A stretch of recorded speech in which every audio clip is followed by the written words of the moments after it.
Foi. Deixa eu ver aqui. 2 Pedro 2. Vamos ler a partir do versículo 1. Diz assim: Assim como surgiram falsos profetas no meio do povo, também haverá falsos mestres entre vocês.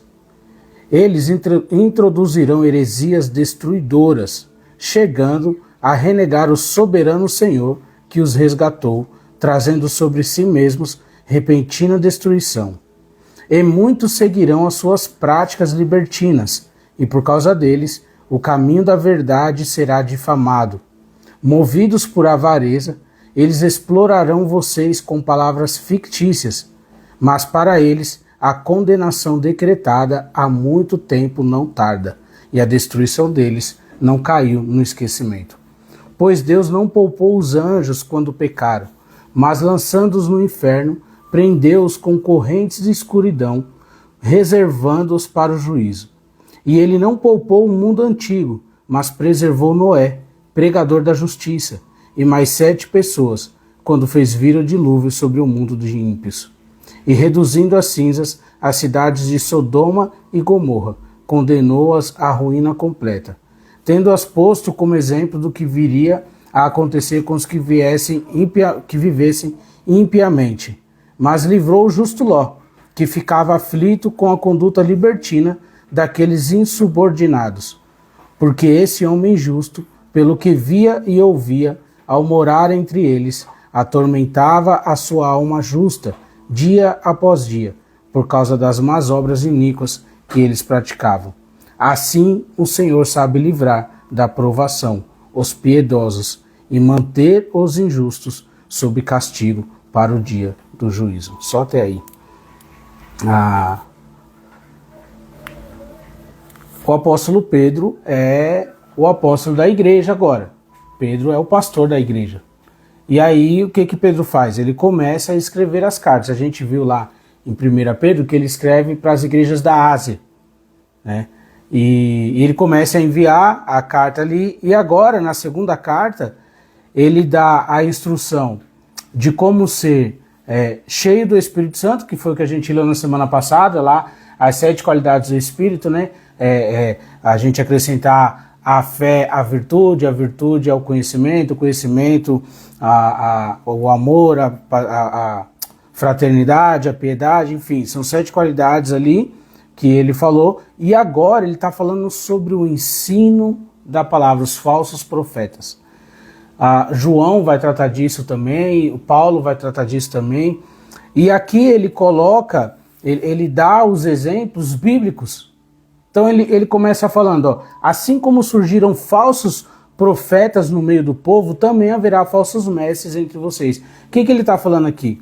Na era pré-igreja, porque nós vivemos na era da graça, na era da igreja. Na era pré-graça, os profetas que falavam com o povo. Em Hebreus, o escritor de Hebreus, ele começa a carta falando assim, na antiguidade os profetas falavam, Deus falava com o seu povo através dos profetas, mas agora veio falando através do seu próprio filho. Então os profetas eram a voz de Deus no meio do povo. Eram os profetas que falavam o que ia acontecer, para onde eles deveriam ir. Todo rei tinha um sacerdote e um profeta do lado dele. Lembra? Natan veio trazer a notícia para Davi. Então ele tinha um sacerdote ali do lado dele, mas ele tinha um profeta também. Em algumas das vezes o profeta era o próprio sacerdote, como Samuel. Samuel era um sacerdote e também era um profeta. Então sempre houve profetas. E aqui ele está falando, assim como existiram falsos profetas no meio de vocês, se levantarão também muitos falsos líderes. E isso aqui a gente precisa tomar muita atenção. Ele fala aqui mestres. E o que é um mestre? Um mestre é um professor. Lembra do mestre linguiça lá do Chaves? Antigamente eu ficava confuso, né? Quando eu era pequeno eu ficava confuso. Por que mestre? E um dia eu perguntei para a professora. Falou, não, mestre é alguém que sabe alguma coisa a mais do que outro. Então, eu sei mais do que vocês aqui, dos alunos, eu sou o mestre de vocês. Eu ensino vocês. Então, mestre é quem ensina. E ele está falando aqui, assim como surgiram falsos mestres na antiguidade, surgirão falsos profetas, surgirão falsos mestres. 2 ensinamentos aqui. Dois ensinamentos. O primeiro ensinamento. O profeta era a voz de Deus para o povo, né? Então aqui ele está colocando o mestre, aquele que ensina, na mesma qualidade de profeta. Na mesma qualidade. Está nivelando. Está falando assim, ó, o mestre é aquele que vai fazer com que vocês entendam a palavra de Deus. Então o mestre, o que ensina, é aquele que faz a gente entender a palavra de Deus. Por isso que ele está falando aqui que haverão falsos mestres, porque eles iam ensinar essa palavra aqui de forma equivocada, errada, maldosa. O apóstolo Paulo, quando ele vai falar sobre isso aqui, eu não lembro a carta certinha, mas ele fala assim, uns ensinam por inveja, outros por seus próprios desejos, seus próprios desígnios. Ou seja, pessoas naquela época, nessa época aqui da Bíblia, que já ensinavam a palavra para se para aparecer, para se autopromover. Nessa época, o apóstolo Paulo fala, Pedro fala, João fala. E aí, se nessa época aqui já acontecia isso, imagina agora. O povo nessa época não tinha Bíblia igual a gente tem aqui para andar com a Bíblia debaixo do braço, para andar com a Bíblia no bolso, porque com o celular a gente anda com a Bíblia no bolso, dentro do bolso. Então, a qualquer momento, a qualquer hora, a gente pode abrir a palavra na internet, fazer uma pesquisa e na internet mesmo já ver ali quem está falando sobre aquilo. A gente pega aquela pessoa que a gente confia no YouTube ali, já vê o que aquela pessoa está falando sobre aquele assunto e a gente já tira uma dúvida rápida. Nessa época não existia nem isso. Não existia nem isso. E ele está alertando a gente, ele está falando assim, ó, lembra que tinham falsos profetas? Ele vai dar, quando a gente se lê o capítulo 2 inteiro, ele vai falar aqui de Balaão, vai falar dos falsos profetas que a Bíblia registrou, e aí ele compara o mestre a isso. Então nós precisamos escolher a quem nós ouvimos. E como nós escolhemos a quem nós ouvimos? Nós escolhemos através do conhecimento. Por quê? É muito simples a gente pesquisar lá no YouTube uma palavra e a gente achar alguém que fala bem e a gente gostar da pessoa, do vídeo, gostar da qualidade do som, do áudio, da imagem e essas coisas e colocar ali e ouvir só ele. Mas você sabe quem é a família desse cara? Você sabe como ele trata a casa dele? A esposa dele? Sabe como ele é com os filhos? Porque tem um monte de gente aí falando. Tem um monte. Jesus, ele faz um alerta, ele fala assim, ó, no final dos tempos, muitos procurarão mestres para si mesmos. Por que mestres para si mesmos? Porque ele está falando que nós íamos atrás de pessoas que falam que nós queremos ouvir. E a palavra de Deus não é isso.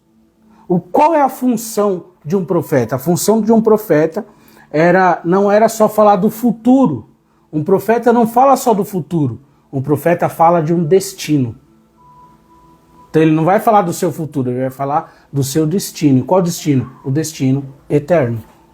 Da nossa vida com Jesus. E se o mestre, ele está na qualidade de profeta, do ensino, ele precisa evidenciar esse futuro. É o que eu sempre venho falando, né? A nossa meta é chegar na eternidade. Nossa meta não é buscar Deus para ter um carro melhor, para a gente ter uma casa melhor, para morar num lugar melhor, para curar nosso relacionamento. Não é só isso. Pode ser tudo isso aqui, mas não é só isso. Isso aqui deve ser terceiro, quarto, quinto lugar. Qual é o primeiro lugar, o primeiro anseio que nós temos em Deus? Buscar a eternidade, a salvação para a eternidade. Vida eterna. A Bíblia fala de vida eterna e de morte eterna. Então qual a nossa função? Buscar a vida eterna. Lá em Deuteronômio, Deus está falando com o povo, e eu esqueci qual é o capítulo, mas é um capítulo inteiro e ele divide. Deus falando com o povo, ele fala assim, ó, se vocês obedecerem e seguirem o que eu estou dizendo e colocarem em prática todas essas palavras, os seus celeiros transbordarão, o seu pasto dobrará de tamanho, os seus servos serão numerosos, a sua terra prosperará. E ele vai dando um número de bênçãos. E aí, chegando na metade, ele fala assim, mas se vocês desobedecerem, se vocês não derem ouvidos às minhas palavras, e se vocês não colocarem em prática o que eu ensino para vocês, a terra de vocês vai ser infértil. o seu gado não produzirá. E aí ele vai dando as maldições que vão acontecendo. Aí no final ele fala assim, ó, eu coloquei diante de vocês a vida e a morte, e eu lhes dou um conselho, escolham a vida e vivam. Essa é a palavra de Deus pra gente. É isso que está acontecendo aqui. Pedro está falando assim, existirão falsos mestres falando coisas que vão te agradar. Então é o que o pessoal fala muito hoje, né? A gente vê hoje os cultos hoje, as igrejas hoje, tem uma igreja famosa aqui em São Paulo agora, que eu lembro do pastor falando do projeto e ele colocou em prática. Ele falou, o meu sonho é construir na frente da igreja um lago, tem uma praça na frente da igreja, construir um lago no formato assim, como se fosse uma praia, sabe? Você entrasse no lago para fazer o batismo naquele lago. E hoje ele faz o batismo lá. Já batizou jogador de futebol, o Minotauro foi batizado há 15 dias atrás, lutador de MMA, nesse lago. Eu ouvi esse pastor falando do projeto há anos atrás. Ele realizou. Então assim, tem igreja legal, que você vai, ar-condicionado, você chega a ser bem recebido. Você sai de lá querendo voltar. Mas será que essa pessoa prestou atenção na palavra que foi ministrada lá dentro? Sabe por quê? Porque a palavra de Deus, quando ela toca a gente mesmo, e para transformar, a gente não vai querer voltar lá. O nosso corpo não vai querer voltar lá. Você já tomou um remédio necessário que você não gosta? Tomou uma Bezetacil, uma Voltaren? Uma vez eu fui doente para o hospital e a mulher falou, você precisa tomar uma Voltaren. Você quer? Você melhora na hora. Aí eu sentei, falei, meu Deus, e agora? Então assim, é algo necessário que traz dor, mas que vai trazer cura pra gente. A gente sabe disso. A gente sabe da dor, a gente conhece quem já passou por aquilo, e a gente sabe do que vai acontecer com a gente, mas a gente sabe que vai receber a cura. Então assim, é um lugar que eu não quero voltar mais. Por isso eu me cuido. Como que eu contextualizo isso com a palavra? A palavra é essa injeção. Porque a palavra vai destruir o nosso ego. A palavra de Deus, ela vai moer quem a gente é para nós, para evidenciar quem Deus quer que a gente seja. E às vezes Deus quer que a gente seja algo completamente diferente do que nós somos. Provérbios 24, do Provérbios 24 ao 27, 23 ao 27, ele começa falando assim, são provérbios de Salomão, e ele fala assim, ó, eu vou deixar 30 provérbios para vocês, para que vocês vivam bem. É um conselho de Salomão. E aí ele escreve, do capítulo 23, ou é 24, não me lembro, ao 27, ele vai deixar 30 conselhos. E aí eu tenho uma Bíblia que separa esses 30 conselhos. Porque quando a gente lê na Bíblia normal, fica corrido, né? Eu tenho uma Bíblia que separa os 30 conselhos, os 30 provérbios que Salomão deixou. E ele fala assim, não perca tempo buscando a riqueza, porque talvez Deus, Salomão falando, talvez Deus não quer que você viva essa vida. Então procure chegar no limite que você esteja bem. E talvez essa seja a sua vida. Talvez você não precise ter 5 carros na garagem, sabe? Ou ter... Não, talvez a vida que Deus quer que você tenha é essa que você já tem. Mas não, tem gente que está perdendo a vida correndo atrás de riqueza. E tem gente que consegue e fica cada vez mais rico. E nem sabe mais onde vai gastar esse dinheiro. Eu me lembro, uma vez eu trabalhava na Nova Harvard, tinha as revistas lá, eu li na revista Caras, a fortuna dos artistas, né? E tinha um casal de artista que... Carla Pérez e Alexandre... E o Xande, né? Eu ia falar Alexandre Frota. A Carla Pérez e o Xande. Estavam falando da fortuna deles. E estava escrito que o primeiro filho deles não ia ter necessidade nenhuma. Estava escrito lá que se ele morresse, parece, com 50 anos, ele ia ter não sei quantos milhões na conta dele. Por causa da fortuna dos pais. Você entende que é dinheiro que artista ganha dinheiro trabalhando, né? Fazendo a arte deles. Mas tem gente que está correndo atrás disso e não para. E esqueceu da vida. E não é isso que a palavra está ensinando pra gente. Então quando a gente sabe que a gente está diante de um falso mestre, quando a palavra faz cócega no nosso ego. Tem gente que fala assim, nossa, a palavra me fez tão bem, eu estava precisando tanto disso. eu sabia que eu não estava errado, eu sabia que Deus tinha algo melhor para mim.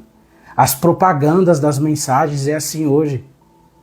Não, vem aqui no culto hoje, que Deus tem uma bênção preparada para você. Me mostra isso na Bíblia.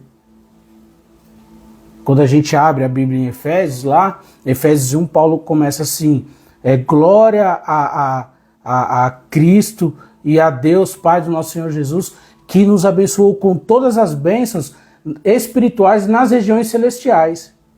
Ele não fala de nada daqui. Pergunta para Paulo qual foi a bênção que ele recebeu. Pergunta para Pedro, para João. Pergunta para os apóstolos. Pergunta para todo mundo que trabalha no campo missionário qual foi a bênção que eles receberam. Recebi essa semana a mensagem de um missionário que está lá em Moçambique, pedindo ajuda, dinheiro. O Davi, recebi a mensagem dele com um link lá para mandar um pix de qualquer valor. E o cara tá lá. Aí todo mundo, a gente vê lá ele cantando, tocando, a família crescendo. Nossa, que lindo, que bom. Não, estão precisando de ajuda.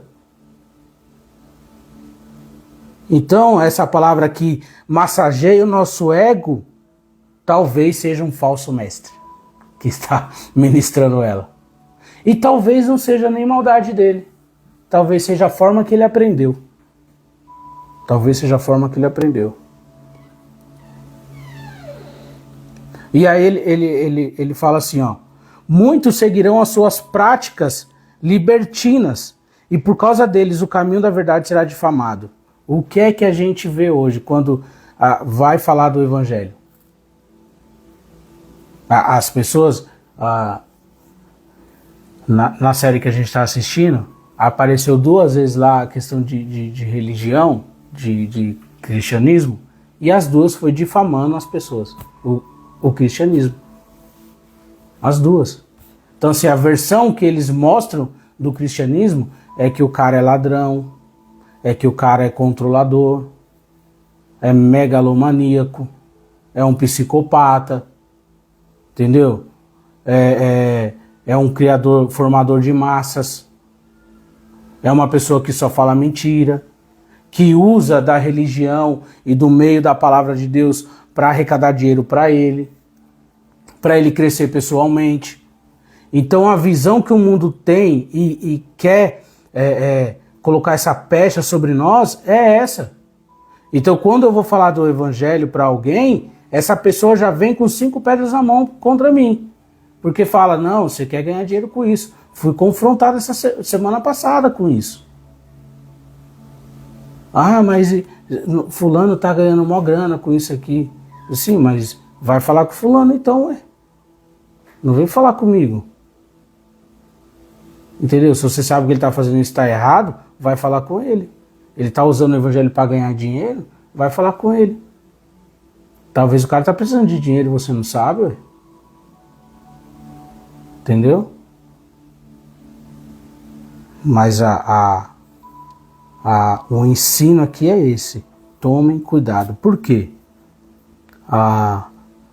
Deus, Pedro vai falar aqui no verso 4, pois Deus não poupou os anjos quando pecaram, mas lançando-os no inferno, prendeu-os com correntes de escuridão, reservando-os para o dia do juízo. Meu, pensa nisso aqui. Você pensa assim, ó, os anjos que viviam lá diante do trono de Deus, os anjos que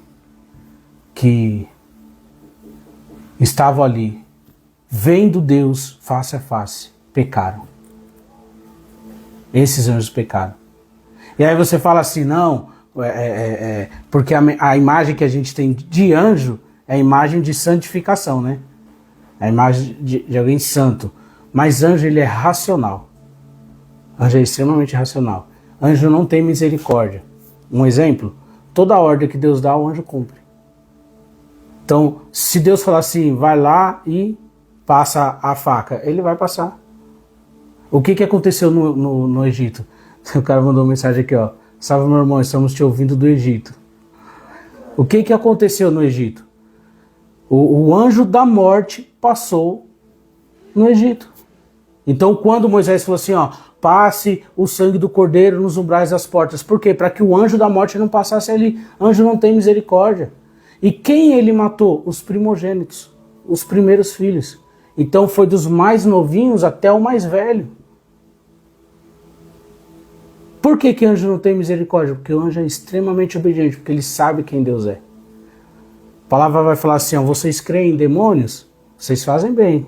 Vocês creem em Deus? Vocês fazem bem. Porque os demônios também creem. E eles estremecem com isso. Então olha a exortação de Pedro. Meu, se Deus não poupou os anjos, mas lançou-os no inferno, para que eles ficassem lá até o dia do juízo, eles estão no inferno até o dia do juízo. Então, olha só. Você acha que eles não vão fazer isso com um falso mestre? Com um falso profeta? Com alguém que ensina as coisas erradas? Que dedica a vida a fazer as coisas erradas? Pedro vai falar aqui, ó, que eles vivem para o seu próprio prazer. Então, como identificar um falso mestre? Ele está fazendo isso aqui para ganhar para ele mesmo. Ele está pregando a mensagem para que a vida dele, para que o nome dele seja exaltado. Chorei essa semana com a música nova que eu ouvi. De uma banda que ele canta a história de João Batista. Eu fui para Monique, caramba, olha aí, olha isso. E ele falando, importa que ele cresça e que eu diminua. Parece que ele apareça, não é essa, mas ele vai contando a história de João Batista e, meu, é essa vida que nós precisamos ter. João Batista era um homem simples, que veio do nada, do deserto, que vestia roupa de couro. O que é a roupa de couro? Roupa de couro é uma roupa de trapo, que comia gafanhoto. Então imagina uma pessoa simples de tudo, mas que tinha uma mensagem poderosa, ao ponto das pessoas, de todos os religiosos seguirem ele. E quando ele vê a promessa cumprida, que ele vê Jesus, ele fala, ó, eu não sou digno de desatar as sandálias dele. Porque todo mundo olhava para João Batista. João Batista falava, não olhem para mim, vocês não podem olhar para mim, vocês devem olhar para ele. Sabe, eu não lembro quem falou isso, mas nós somos refletores de Jesus. E o que isso significa? Imagina um refletor, uma lâmpada aqui, ó, a lâmpada. A lâmpada é um refletor, está refletindo a luz sobre o ambiente, né? Então nós somos esse refletor. E como que isso funciona? Nós apontamos para algo que precisa aparecer. Então quando alguém olha para mim, ela deve ser direcionada para algo que eu estou mostrando. Sabe? Como se eu tivesse com um banner na mão. Então quando alguém olhar para mim, olhar para o Ricardo, olhar para a minha vida, ela precisa ver que eu estou apontando para outro alguém, que é para Jesus, não é para mim. E aí o refletor só serve se ele estiver iluminando algo, se ele estiver colocando algo em evidência. Jesus ele fala assim, vós sois a luz do mundo. Ninguém pega um candeeiro, uma luz e coloca embaixo da mesa, coloca embaixo da cama, não. Antes ele coloca no canto da casa, alto. Por quê? Para clarear todo o ambiente, para pôr em evidência. Nós somos essa luz. Nós somos esse refletor. Então, como identificar um falso mestre quando ele está virando a luz para ele mesmo? Esse é um falso mestre. Esse é um falso profeta. Às vezes ele vai ensinar tudo certo da Bíblia, mas para o seu benefício próprio. Lembra? Eu falei na semana passada. Toda heresia nasceu daqui, da Bíblia. Toda heresia. Estava lendo um comentário para falar sobre isso aqui e o comentarista ele fala assim, é triste saber que de todas as heresias que existem hoje, eram irmãos que estavam junto com a gente lendo a mesma palavra. E eles, por um pouquinho assim, ó, se desviaram. Um pouquinho. Hoje, a gente vê aí grandes ministérios se desfazendo por causa de heresia. Por causa de heresia. Existe um termo hoje chamado bibliolatria. Bibliolatria. Ah, vocês estão idolatrando a Bíblia. Colocando a Bíblia acima de tudo. Não, a Bíblia é a palavra de Deus. Eu tenho que tratar ela como palavra de Deus. Claro que eu não vou orar para a Bíblia, eu não vou jejuar para a Bíblia, eu não vou viver para a Bíblia. Não, eu vou viver para o Deus que escreveu a Bíblia. A Bíblia é o que traz o entendimento do caráter de Deus sobre nós. Lembra que eu falei na semana passada? A gente ora. Beleza, não, Ricardo, tem uma vida de oração, eu oro 10 horas por dia. Passo o dia inteiro orando. Mas você não conhece a Bíblia, a palavra, você não sabe dar nenhuma resposta. Não sabe dar nenhuma resposta. E o próprio apóstolo Pedro vai falar que nós precisamos entender a palavra para que a gente possa dar a resposta correta para quando a nossa fé for questionada. É para isso que a palavra serve. Então, toda vez que eu vejo alguém pregando algo diferente, eu preciso desconfiar.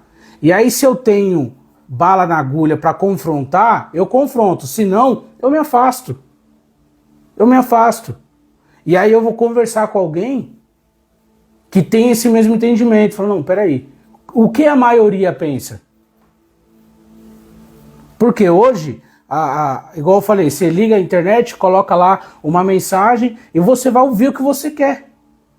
Você vai ouvir o que você quer, eu faço isso.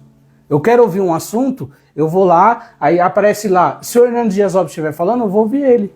Se o Luciano Subirá estiver falando, eu vou ouvir ele.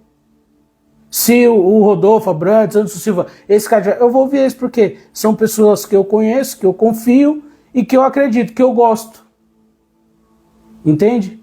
Então, se for um cara lá, pode ser a melhor retórica, pode ser o cara mais eloquente, mas se eu nunca ouvi o cara falando, eu não vou ouvir ele. Só se for uma necessidade. Ou se alguém me mandar, eu não vou. Agora, se eu estou num ambiente igual a gente está, e uma pessoa fala alguma coisa de errado para mim, eu vou confrontar ele. Se não, eu abaixo a cabeça. Eu vou procurar entrar num lugar em que aquela palavra tire algo de mim, que seja meu. É para isso que ela serve. É para isso. O apóstolo Paulo fala assim, ó, não sejam muitos de vocês mestres. Eu falei sobre isso aqui alguns dias atrás, né? Não sejam muitos de vocês mestres, porque a cobrança é muito maior. É muito maior.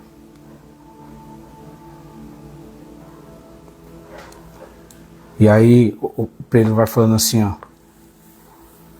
Ele dá alguns exemplos, né? Ele dá alguns exemplos e ele fala da cidade de Sodoma e Gomorra. Ele fala de Noé lá do dilúvio. E por que ele dá esses exemplos? No último capítulo, o último versículo que nós lemos, diz assim: assim o Senhor sabe livrar da provação os piedosos e manter os injustos sobre castigo para o dia do juízo. O que ele fala de Ló aqui, para mim, é muito interessante, porque ele fala assim, ó, Ló ficava aflito com a conduta libertina daqueles insubordinados. O que acontecia em Sodoma e Gomorra? Era uma cidade próspera porque a terra era fértil. Quando a gente vai ver a separação de Ló com Abraão, Abraão fala para Ló assim, olha aí as planícies e escolha o lugar que você vai. E o lado que você for, vou para o lado contrário. E aí Ló olha para essa planície, Sodoma e Gomorra, e vê um campo fértil, verde. Aqui eu vou poder plantar, vou poder dar comida para o meu gado, porque qual era a treta deles? Era que a fazenda dos dois estava crescendo muito. Então os dois cresceram financeiramente ali. O negócio dos dois cresceram. E aí Ló vai para esse lugar. Só que o que acontece nesse lugar? A imoralidade era extrema. Quando os anjos vêm, 2 anjos vão na casa de Ló. Quando os anjos vêm na casa de Ló, entra na casa de Ló, os homens batem na porta da casa de Ló e falam assim, nós queremos que esses homens aí, que você coloque esses homens para fora, porque nós queremos ter relação com eles. Aí ela fala, pelo amor de Deus, não façam isso. São homens de Deus, são varões de Deus, levem as minhas filhas. Ló fala assim, não, nós queremos eles. Minhas filhas são virgens, leva-as. Não, nós queremos eles. Então, Ló já convivia com aquilo, há muito tempo, há muitos anos. E aquilo causava aflição dentro de Ló. Ló tinha condição de sair de lá? Tinha. Se ele quisesse, ele saía de lá. Porque a fazenda dele já era grande, já tinha muito gado, muito servo. Já era rico, um empresário, um homem bem-sucedido. Se ele quisesse, ele saía de lá. Não saiu. Por quê? Eu não sei. Não sei porque ele saiu. Mas uma coisa é verdade. Pedro afirma aqui. O coração de Ló se entristecia com tudo o que acontecia ao seu redor. Ele não aceitava aquilo. E o fato das suas filhas estarem dentro de casa, virgens, nos mostra que ele ensinou às suas filhas essa justiça. Elas estavam separadas para o casamento. Então Ló era um homem justo. Ló era um homem justo. E Deus só salva a vida de Ló, poupa a vida de Ló, por causa da intercessão de Abraão. Abraão fala, Senhor, se houver 50 justos, o Senhor destrói a cidade? Aí Deus fala, não. E Senhor, se tiver 40 justos, o Senhor destrói a cidade? Aí Deus fala, não. E Deus não acha. Senhor, se tiver um justo, o Senhor destrói a cidade? Não. E aí ele manda os anjos lá para tirarem Ló de lá da cidade. E aí Pedro termina esse ensino de uma forma esplendorosa, porque ele fala assim o Senhor sabe livrar da provação os piedosos e manter os injustos sob o castigo para o dia do juízo. Semana passada eu falei da piedade, né? O que é a piedade? É trazer o amor de Deus na vida de outra pessoa. A piedade é viver o amor de Deus na vida de outra pessoa. A piedade, uma doação, um abraço, a vida junto, a mesa junto. Isso é piedade. Então Deus sabe livrar da provação. Sabe o que isso aqui me dá? Motivo para continuar. Aqui Pedro está falando assim, vale a pena ser justo. Vale a pena não viver para os desejos da nossa carne. Vale a pena ir contra tudo que essa sociedade, o que essa geração está pregando. Vale a pena virar chacota no trabalho, na escola, em casa, em qualquer lugar que você esteja. Vale a pena viver tudo isso, porque vai chegar um dia que Deus vai exaltar a justiça sobre nós. Ele é a própria justiça. É Ele. É Ele. Deus sabe livrar da provação os piedosos. Isso para mim é fantástico. Fantástico. Noé pregava a palavra e ninguém estava nem aí. Aí no dia que a água começa a subir, as pessoas começaram a bater na porta da arca. Salva-nos, salva-nos. Já era. Estava comentando com o meu barbeiro essa semana sobre o rico e o Lázaro. Ele veio me falar de sono da alma, e eu fui tratar de coisa teológica, né, com ele. E eu falei, você não acha louco isso? Por quê? Lázaro, ele estava dormindo no seio de Abraão. E o rico estava vendo Lázaro lá. E estava aflito. E ele fala para Abraão assim, na parábola, ele fala assim, me deixa voltar para pregar, para dar esse aviso para os meus familiares. Aí Abraão fala, se eles não ouviram em vida, você acha que eles vão dar ouvido para um morto? O mundo está morto porque eles dão ouvido para mortos. Por isso que nós declaramos vida. Vida em abundância.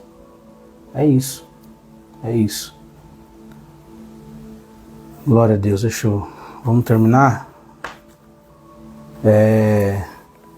Então, gente, como identificar um falso mestre?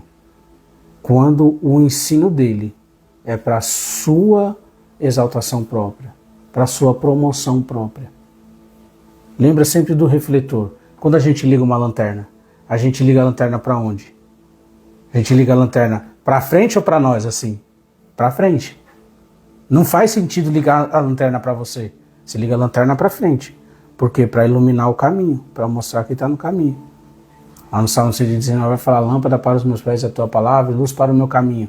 Eu tenho uma ilustração de lâmpada dos pés, que a sandália deles era mais estendida na frente, tinha um espaço para pôr o azeite e a estopa para fazer luz nos pés.